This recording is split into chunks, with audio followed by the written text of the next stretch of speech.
तो देखते हैं हमारा करेंसी के बारे में थोड़ा हिस्टोरिकल पर्सपेक्टिव जान लेते हैं। देखिए, सबसे पहले जो करेंसी है वो पेपर यानी नोट के रूप में छापनी शुरू हुई 18th सेंचुरी में, और प्राइवेट बैंक जैसे बैंक ऑफ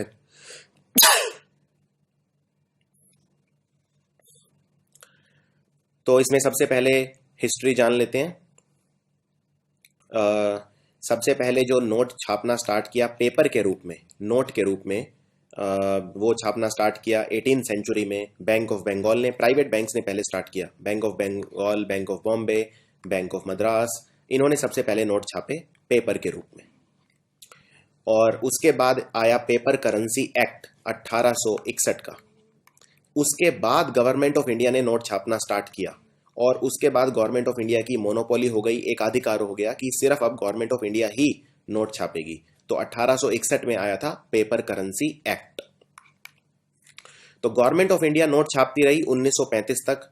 उसके बाद आप जानते हैं 1935 में बन गया था रिजर्व बैंक ऑफ इंडिया, और उसके बाद रिजर्व बैंक ऑफ इंडिया ने नोट छापने की रेस्पॉन्सिबिलिटी ले ली, किससे? गवर्नमेंट ऑफ इंडिया से। 1938 में 10,000 रुपए का भी डिनोमिनेशन का नोट छापा जा रहा था। India was printing bank notes of ₹10,000 and the ₹5 note was the first paper currency issued by RBI.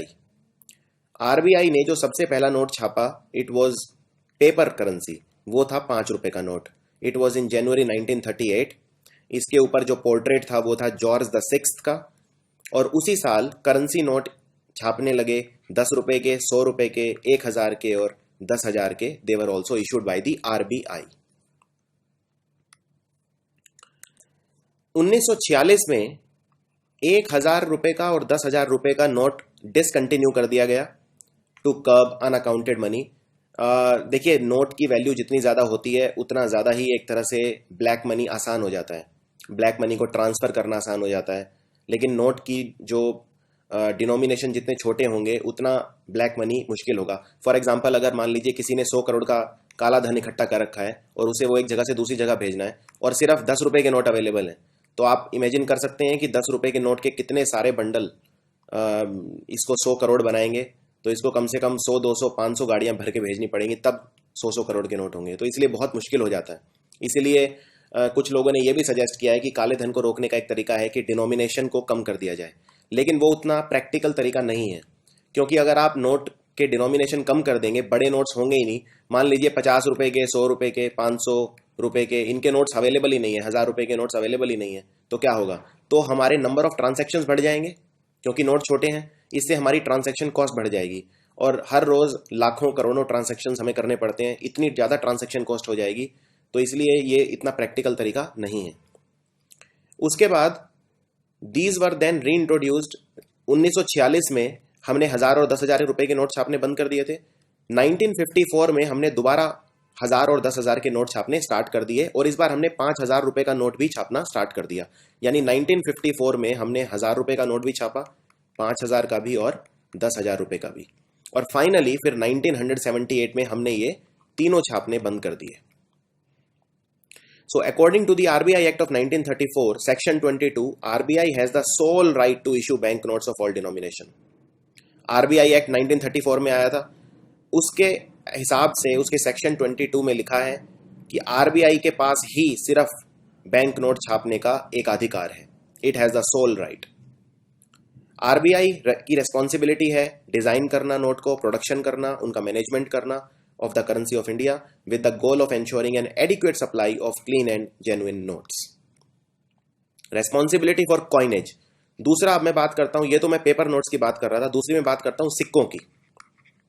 सिक्कों की जो रेस्पॉन्सिबिलिटी है वो गवर्नमेंट ऑफ इंडिया की है, आरबीआई की नहीं है। और ये कॉइनेज एक्ट के हिसाब से है। वैसे सबसे पहले कॉइनेज एक्ट आया था 1906 में, लेकिन इसको बार बार चेंज करते रहे हैं, और लेटेस्ट 2011 वाला कॉइनेज एक्ट था। तो इसमें भी यही बात की गई है कि जो रेस्पॉन्सिबिलिटी है जो कॉइनेज की, वो है गवर्नमेंट ऑफ इंडिया की, ना कि आरबीआई की। आरबीआई की, लेकिन जो नोट हैं, जो पेपर के नोट्स हैं, उनकी रेस्पॉन्सिबिलिटी है आरबीआई की। So RBI acts as an agent of government which merely distributes the coin in the market. RBI का रोल सिर्फ इतना है कि सरकार के कहने पे वो मार्केट में कॉइन्स को, सिक्कों को डिस्ट्रीब्यूट करती है, बस। तो देखते हैं अभी प्रेजेंट डिनोमिनेशंस कौन कौन से हैं बैंक नोट्स के। ये सारा का सारा डेटा मैंने आरबीआई की वेबसाइट से लिया है, आप भी वहाँ जा सकते हैं, देख सकते हैं। मैं किसी भी पर्सन को जो बैंक पीओ की तैयारी कर रहा है उसको हमेशा ये बोलता हूँ कि आरबीआई की जो वेबसाइट है उसे ज़रूर 1 हफ्ते 2 हफ्ते में खोल के देखे। और जो आरबीआई मंथली या हर 15 दिन में कई बार रिव्यू करता है अपनी मॉनेटरी पॉलिसीज़ को, उस पर भी नज़र रखे, ये बहुत ज़्यादा इंपॉर्टेंट है। तो देखते हैं अभी कौन कौन से नोट छापे जा रहे हैं। अभी at present notes in India are issued in the denomination of 5 रुपये, 10 रुपये, 20, 50, 100, 500 और 1000। इन नोट्स को बोलते हैं बैंक नोट, और ये इशू होते हैं रिजर्व बैंक ऑफ इंडिया से, रिजर्व बैंक से। और प्रिंटिंग ऑफ नोट 1 रुपये और 2 रुपये के बंद कर दिए गए हैं, और इनकी बजाय, क्योंकि ये इनके सिक्के चला दिए गए हैं, 1 रुपये और 2 रुपये सिर्फ सिक्कों के रूप में ये अवेलेबल है, नोट के रूप में नहीं है। The printing of notes in the denomination of ₹5 had also been discontinued. 5 रुपये का नोट भी बीच में छापना बंद कर दिया था, लेकिन उसको डिसाइड किया गया था कि वो रीइंट्रोड्यूस हो जाए, क्योंकि डिमांड और सप्लाई पे डिपेंड करता है वो in the economy. Second, RBI has issued currency notes in the denomination of ₹10, 20, 50, 100, 500 and 1000। अभी जो चल रहे हैं नोट वो ये हैं करंटली, ये मैं करंट की बात कर रहा हूं एकदम, 10, 20, 50, 100, 500 और 1000। और ये आरबीआई 10,000 रुपए तक का नोट छाप सकता है। ये है according to RBI act of 1934, जिस एक्ट को मैं प्रीवियस स्लाइड में डिस्क्राइब कर चुका हूं। According to the RBI act 10,000 से ऊपर का नोट आरबीआई नहीं छाप सकता। So what are the present available denomination. अब सिक्कों की बात करते हैं। सिक्के इंडिया में कौन कौन से अवेलेबल हैं? अवेलेबल हैं 10 पैसे का, 20 पैसे का, 25 पैसे, 50 पैसे, 1 रुपये, 2 रुपये और 5 रुपये। 50 पैसे तक के जो सिक्के हैं, यानी 10 पैसे, 20 पैसे, 25 पैसे और 50 पैसे, इन्हें बोलते हैं स्मॉल कॉइन, छोटे सिक्के। और 1 रुपये और उससे ऊपर वालों को बोला जाता है रूपी कॉइन्स। अभी करंटली मैं बात करूं तो जो सिक्के बन रहे हैं वो बन रहे हैं 50 पैसे, 1 रुपये, 2 रुपये, 5 और 10। Next, coins can be issued up to the denomination of ₹1000 in terms of the coinage act of 2011। सिक्के 1000 रुपए तक के छापे जा सकते हैं, इससे ज्यादा के नहीं। This is according to the coinage act of 2011। 1 रुपए का सिक्का आप जानते हैं बंद कर दिया था सरकार ने, लेकिन उसको डिसाइड किया कि दोबारा री इंट्रोड्यूस किया जाए। ये कॉस्ट फैक्टर की वजह से बंद किया था। जो छापने का जो कॉस्ट आता है 1 रुपए को, वो 1 रुपए से भी ज्यादा का आता है, इस वजह से सरकार को नुकसान हो रहा था। Next, can bank notes and coins be issued only in these denominations. क्या बैंक नोट और सिक्के दोनों इन्हीं डिनोमिनेशन में छापे जा सकते हैं, इशू किए जा सकते हैं? Not necessary. The reserve bank can also issue notes in the denomination of 1000 rupee, 5000 and 10,000 rupee as any or any other denomination that the central government may specify. There cannot though be notes in denomination higher than 10,000 in terms of the current provision of the RBI Act of the 1934, and coins can be issued up to the denomination of ₹1000. So ये वही लिखा है जो मैंने पहले बताया, 10,000 रुपए से ज्यादा का नोट और 1,000 रुपए से ज्यादा का सिक्का आरबीआई नहीं छाप सकता है। इसके अलावा आरबीआई इनमें के अलावा भी कोई सिक्का छाप या नोट छाप सकता है, provided it is ratified by the central government. Central government has to specify.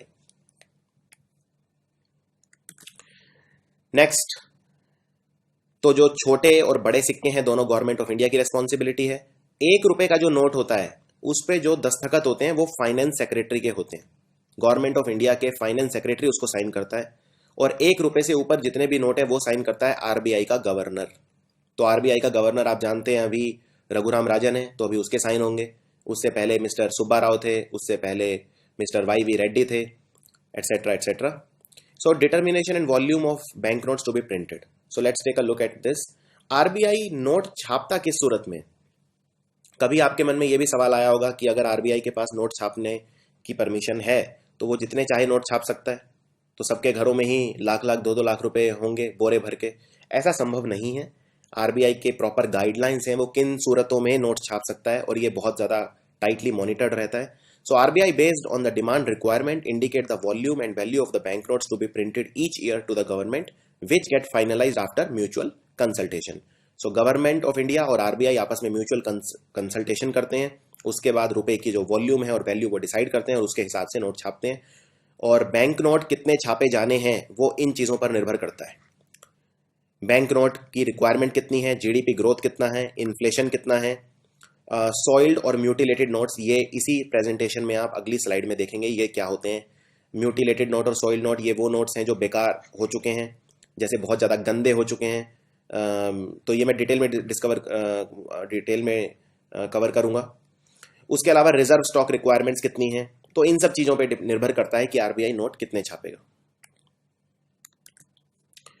तो अगला देखते हैं नोट और coin production. Note 4 printing press में छापे जाते हैं, एक नासिक में है, देवस में है, मैसूर और सलबोनी।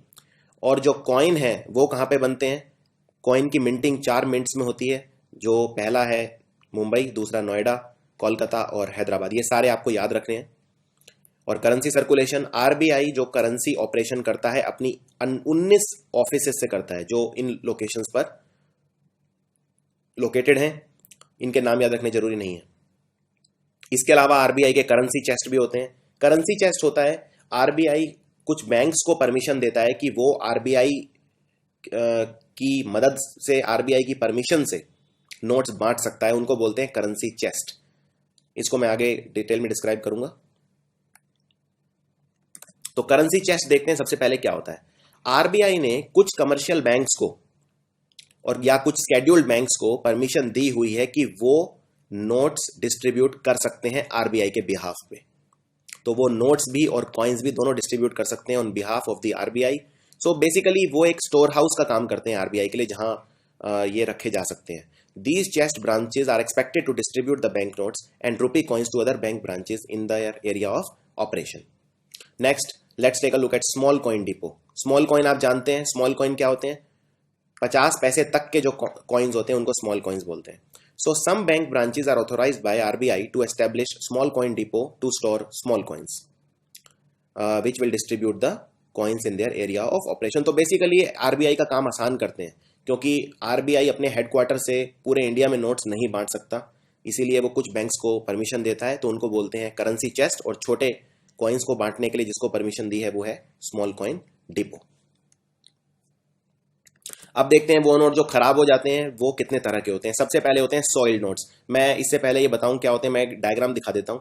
ये डायग्राम भी मैंने आरबीआई की वेबसाइट से लिया है। ये देखिए, ये नोट कितने गंदे हो चुके हैं। ये सारे बार बार यूज कर करके जो नोट्स गंदे हो जाते हैं, डर्टी हो जाते हैं, वो सॉइल्ड नोट्स की कैटेगरी में आते हैं। तो देखते हैं इनके साथ आरबीआई क्या करता है या आप क्या कर सकते हैं। सॉइल्ड नोट्स क्या होते हैं, सबसे पहले ये समझ लेते हैं। सॉइल्ड नोट्स वो होते हैं जो बहुत गंदे हो जाते हैं, तो बिकेम डर्टी, बहुत ज्यादा यूसेज के कारण, या slightly cut in the denomination of ₹10 and above, या 10 रुपए और उससे अधिक के जो नोट्स हैं वो थोड़े से कट जाते हैं, और जो विच आर इन 2 पीसेस, जो 2 पीसेस में हो जाते हैं, लेकिन जो कट है वो नंबर, जो नोट का नंबर है उसके ऊपर से नहीं होना चाहिए।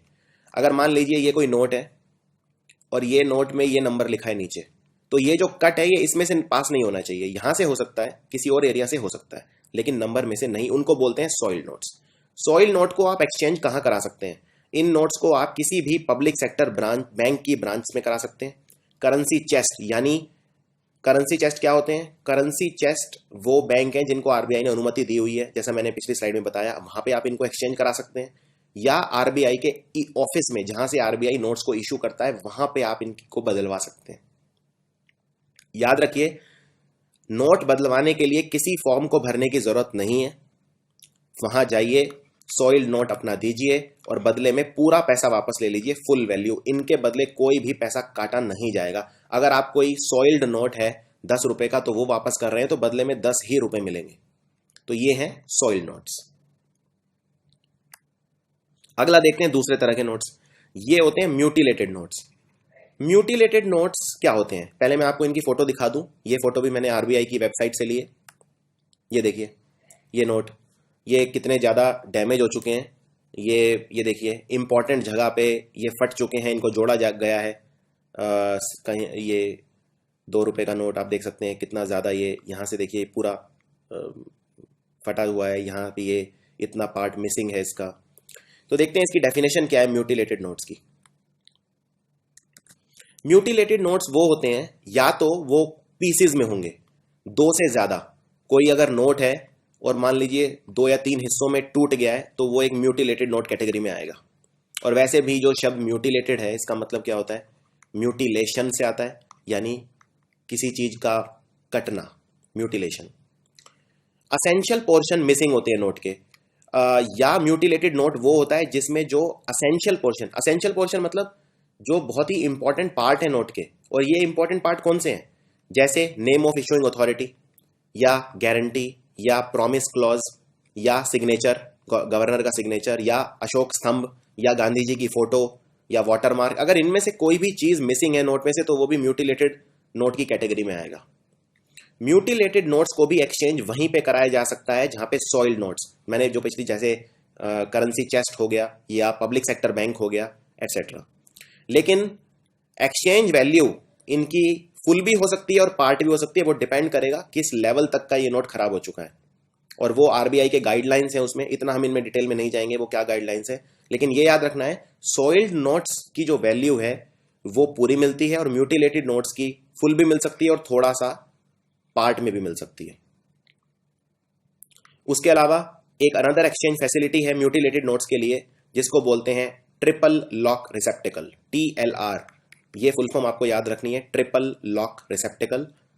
So put the mutilated notes in a TLR cover along with details and deposit it in the TLR box at RBI issue office. Amount will be returned by means of a bank draft or pay order. आपको कोई mutilated note लेना है, उसको एक cover मिलेगा उसके अंदर डाल देना है और TLR बॉक्स में छोड़ देना है। उसके बाद जितना भी वो उचित समझेंगे इसके बदले आपको जो पैसा मिलना चाहिए वो आपके बैंक अकाउंट में डिपॉजिट हो जाएगा, बैंक ड्राफ्ट से या पे ऑर्डर से। तो ये है म्यूटिलेटेड नोट्स। इसके अलावा एक्सेसिवली सॉइल्ड ब्रिटल या बर्न्ट नोट्स, यानी जले हुए नोट्स या बहुत ही ज्यादा डर्टी ऐसे नोट जिनमें कुछ पहचान में ही नहीं आ रहा है, उन सबको आप कहां एक्सचेंज करा सकते हैं। याद रखिए अगर ऐसा कोई नोट है कि जो बहुत ज्यादा डर्टी हो गया है, बहुत ज्यादा खराब हो गया है या जल गया है या बहुत ज्यादा टूट गया है या मुड़ गया है, इस तरह, और जो नोट पहचान में नहीं आ रहे हैं, इन सबको आप एक्सचेंज कर सकते हैं सिर्फ आरबीआई के ऑफिस में। इसके लिए आपको आरबीआई के ऑफिस में ऑफिसर इंचार्ज के पास जाना होगा जो क्लेम सेक्शन का है। This is the issue department of the RBI. इनको आप पब्लिक सेक्टर बैंक या करेंसी चेस्ट वगैरह वहां पर नहीं ले जा सकते। इसके अलावा देखते हैं non payable notes. Non payable notes कौन से हैं, मतलब ये वो नोट्स हैं जिनके बदले आरबीआई आपको एक्सचेंज नहीं करेगा। ये नोट्स, ये कौन से नोट्स होते हैं, देखिए रिजर्व बैंक के जो रूल्स हैं ऑफ 2009 में उनके हिसाब से बता रहा हूं। अगर मान लीजिए कोई नोट है 1 रुपए का, 2 रुपए का, 5, 10 और 20 रुपए का, और उसके पीसेस हो गए हैं, मान लीजिए एक नोट है, इसके पीस हो गए हैं ऐसे छोटे छोटे, और जो सबसे बड़ा पीस है उसका अगर एरिया 50% से कम है या 50% या उससे कम है तो वो नोट एक्सचेंज नहीं होगा। अगर 50 रुपए का नोट है, 100 रुपए का, 500 रुपए और 1000 रुपए का नोट है, और उसका सबसे बड़ा वाला हिस्सा, ये अगर मान लीजिए कोई 500 रुपए का नोट है और इसका सबसे, ये इसके कई हिस्से बन गए हैं, मुड़ गए हैं या फट गए हैं, इसका सबसे बड़ा वाला जो हिस्सा है अगर ये 40% से कम है तो भी ये नोट एक्सचेंज नहीं होगा। दूसरा, बैंक नोट्स के जो नोट आप वापस देते हैं उसके बदले एक्सचेंज करें या ना करें, ये इस पे भी डिपेंड करता है। अगर बैंक को लगे कि नोट जानबूझकर गंदा किया गया है या उसको डीफेस किया गया है या उसको जबरदस्ती इंटेंशनली फाड़ा गया है तो हो सकता है बैंक उसके बदले आपको वापस ना दे। उसके अलावा अगर किसी नोट के ऊपर आपने कुछ लिख दिया है, मान लीजिए कोई नोट है और उस पर आपने कुछ लिखा हुआ है कुछ, तो भी हो सकता है बैंक उसके बदले वापस ना करे। ये बैंक के पे डिपेंड करता है, आरबीआई पे डिपेंड करता है। उसके अलावा in case banks receive such non payable note they send them to the RBI, the notes are then destroyed. तो ऐसे नोट्स जिनके बदले पेमेंट नहीं हो सकती, एक्सचेंज नहीं हो सकते, नॉन पेबल नोट्स, तो उनको आरबीआई डिस्ट्रॉय कर देती है अल्टीमेटली।